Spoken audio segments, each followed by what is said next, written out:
Assalamualaikum warahmatullahi wabarakatuh. We are from group 2. We consist of two Fernamuli, Salsabila, and Muhammad Arif. This is our presentation about heat in the body. So enjoy the video. A. Hot concept and the cold in the body. Temperature is a quantity that states how hot or cold an object. Heat is a thermal energy flowing from one object to another because of the difference in temperature. Heat always flows naturally from an object with a temperature higher to a lower temperature object, but not necessarily from an energy object thermic to object with less thermal energy. Jadi, suhu adalah besaran yang menyatakan panas atau dinginnya suatu benda. Nah, secara alamiah, panas selalu mengalir dari benda yang bersuhu tinggi ke benda yang bersuhu lebih rendah. Contohnya yaitu energi termis yang terdapat di laut jumlahnya jauh lebih banyak dibandingkan energi termis yang terdapat pada secangkir kopi panas. Nah, bila secangkir kopi panas ini kita tuangkan ke laut, maka panas tidak akan mengalir dari laut ke cangkir kopi tersebut, tetapi dari cangkir kopi yang bersuhu tinggi ke laut. Secara alami, panas tidak akan pernah mengalir dari benda bersuhu rendah ke benda yang bersuhu tinggi. Number 1. Normal body temperature. The average normal human body temperature ranges from 36.5 to 37.5 degrees Celsius. However, in the morning it can reduce to 36 degrees Celsius, and at time exercise body temperature can increase to near 40 degrees Celsius without real effect because these changes are normal physiological condition. Nah, rata-rata suhu tubuh manusia normal adalah sekitar antara 36,5 sampai 37,5 derajat Celcius. Akan tetapi pada pagi hari bisa berkurang sampai 36 derajat Celcius. Di dalam tubuh, energi panas dihasilkan oleh jaringan aktif, terutama dalam otot. Kemudian juga dalam keringat, lemak, tulang, jaringan ikat, serta saraf. Energi panas yang dihasilkan didistribusikan ke seluruh tubuh melalui sirkulasi darah, namun suhu bagian-bagian tubuh tidak merata. Sistem termoregulator tubuh harus dapat mencapai dua gradien suhu yang sesuai, yaitu yang A antara suhu inti dengan suhu permukaan, yang B antara suhu permukaan dengan suhu lingkungan. Jadi, dari keduanya, gradien suhu inti dengan suhu permukaan adalah yang terpenting untuk kelangsungan fungsi tubuh yang optimal. Nah, untuk suhu rata-rata tubuh atau mean body temperature dapat diketahui dengan melakukan pengukuran suhu inti dan suhu kulit. Hal tersebut dilakukan dengan cara mengukur suhu rektal dan mengukur suhu kulit pada beberapa tempat di tubuh. Kemudian dilakukan perhitungan yaitu dengan rumus MBT sama dengan 0,33 dikali suhu kulit ditambah 0,67 dikali suhu rektal. Number 2. Factor affecting body temperature. Factor that affect body temperature. A. Hormone factor. Nah, hormone factor ini di mana pada wanita suhu tubuh dapat bergeser sesuai dengan saat-saat dalam daur haid, yaitu mulai sedikit naik sesudah ovulasi, sekresi progesteron, dan baru akan turun kembali sebelum haid. B. Age. Nah, pada anak-anak suhu tubuh biasanya lebih tinggi daripada orang dewasa, sedangkan pada usia lanjut ataupun bayi yang baru lahir suhunya lebih rendah. Sehingga dari hal di atas dapat kita ambil kesimpulan bahwa semakin bertambahnya usia maka suhu tubuh akan semakin rendah. C. Diurnal variation. Nah, suhu tubuh bervariasi pada siang dan malam hari. Suhu terendah manusia yaitu yang tidur pada malam hari dan bangun sepanjang siang terjadi pada awal pagi dan tertinggi pada awal malam. D. Physical work or physical activity. Nah, setelah latihan fisik atau kerja jasmani, suhu tubuh akan naik terkait dengan kerja yang dilakukan oleh suhu tubuh dapat mencapai 40 derajat Celcius. Luas environment. Suhu lingkungan yang tinggi akan meningkatkan suhu tubuh. Udara lingkungan yang lembab juga akan meningkatkan suhu tubuh karena menyebabkan hambatan penguapan keringat sehingga panas tertahan di dalam tubuh. Number 3, conservation of body energy. Conservation of energy in the body can be written as an equation simple. Kekekalan energi di tubuh dapat ditulis sebagai suatu persamaan sederhana, di mana perubahan simpanan energi di tubuh yaitu makanan, energi, lemak tubuh, dan panas tubuh sama dengan pengeluaran panas tubuh sama dengan kerja yang dilakukan. Persamaan ini yang merupakan pernyataan dari hukum pertama termodinamika yang menganggap bahwa tidak ada makanan atau minuman yang masuk dan tidak ada feses atau urin yang dikeluarkan selama interval waktu yang bersangkutan. Nah, kita dapat menentukan bahwa hukum pertama termodinamika yaitu delta U sama dengan delta Q dikurang delta W, di mana delta U adalah perubahan simpanan energi, delta Q adalah panas yang hilang atau diperoleh, dan delta W adalah kerja atau usaha yang dilakukan oleh tubuh. Bismillahirrahmanirrahim. Assalamualaikum warahmatullahi wabarakatuh. Okay, friend, I want to try continue the next material, the material about poikilotheorem and homotheorem. But before we discuss poikilotheorem and homotheorem, we first discuss thermoregulation. What is thermoregulation? Thermoregulation is a mechanism for living things to maintain internal temperature to be within a tolerable range. Thermoregulation occurs by adjusting the balance between heat gain and heat loss. In animals, the effect of temperature on the environment is divided into two. That is poikilotheorem and homotheorem.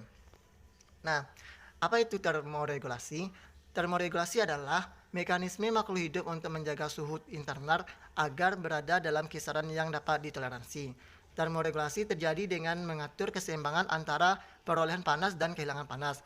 Pada hewan, pengaruh suhu terhadap lingkungan dibedakan menjadi dua, yaitu poikilotheorem dan homotheorem.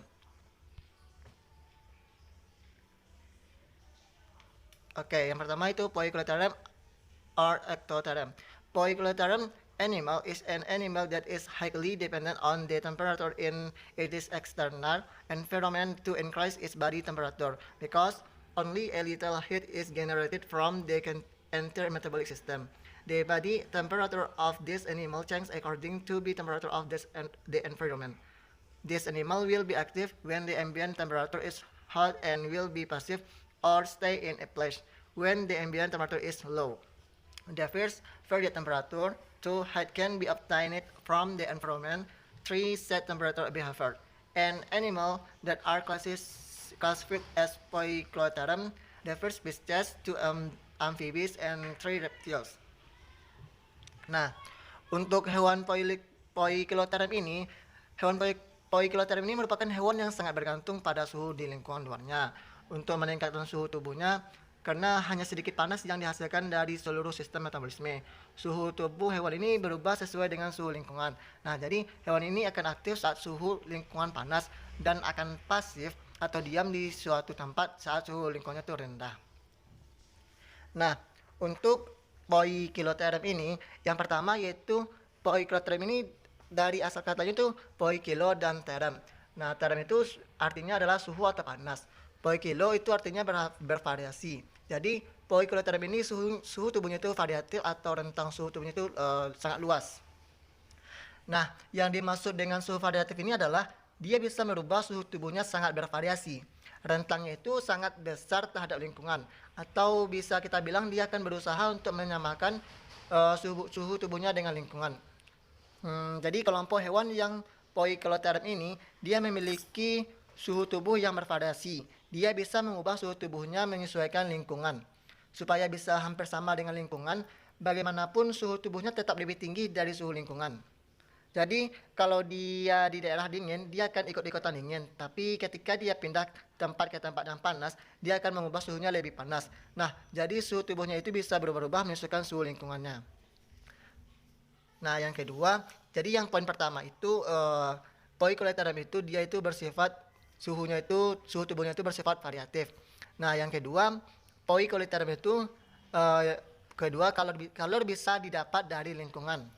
Nah, misalnya yang paling sering itu adalah buaya. Kita sering banget lihat buaya itu berjemur. Nah, itu sebenarnya berjemur memang dia mengambil kalor dari lingkungannya.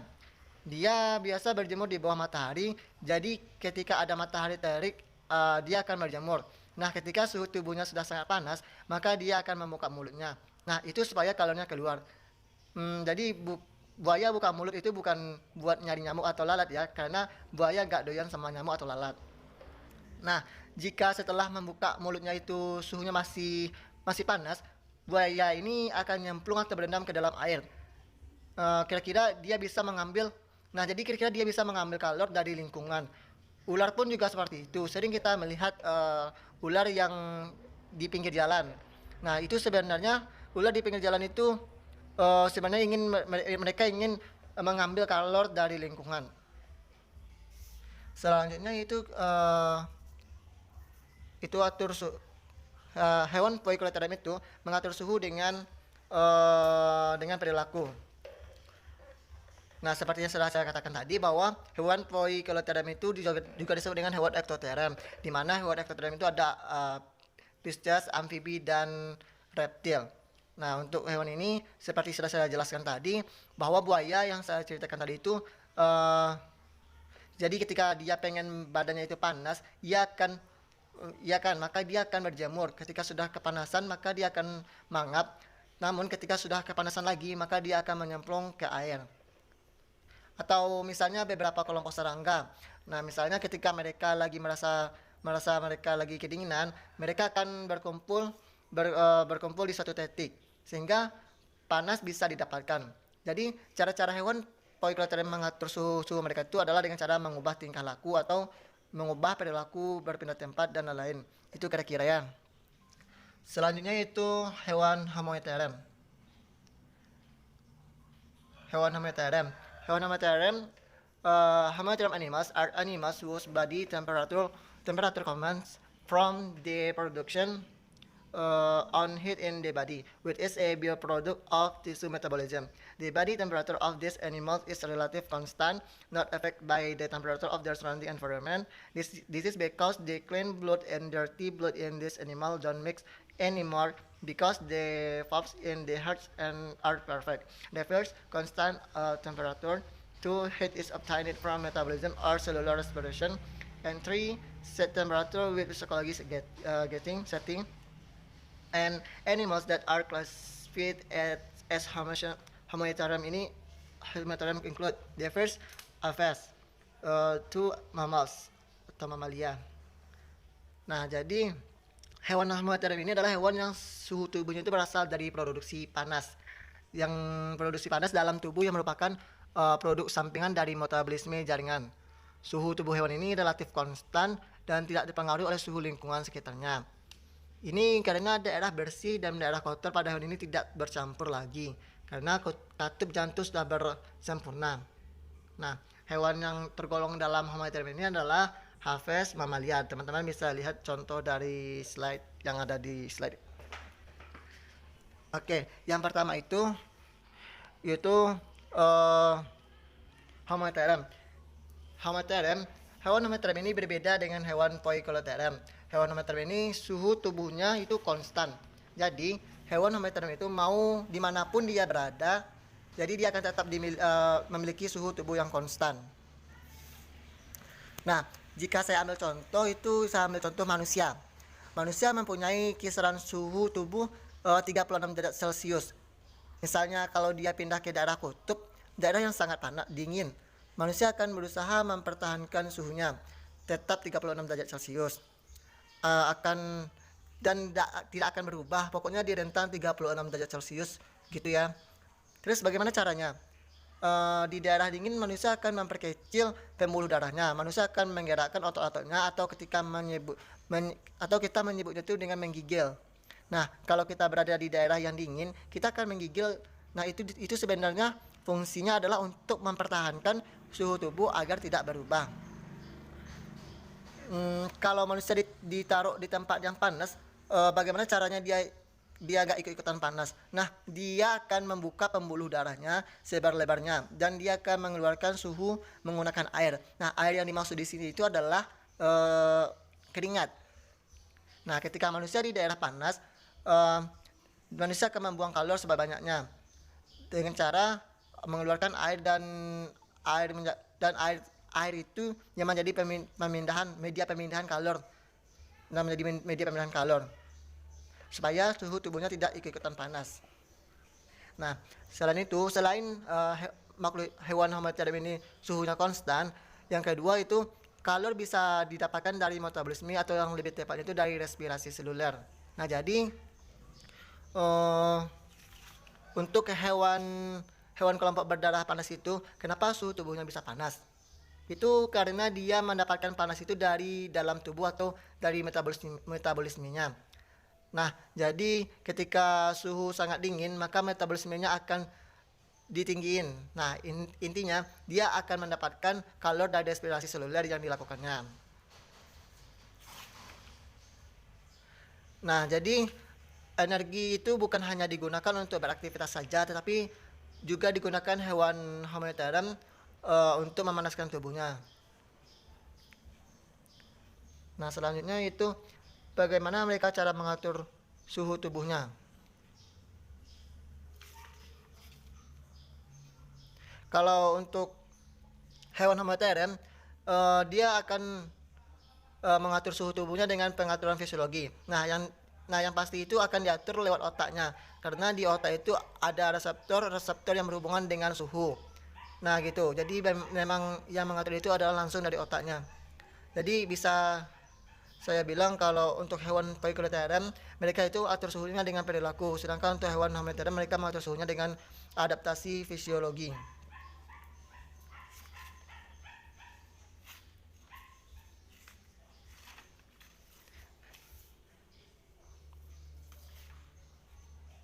Nah, itulah cara-cara yang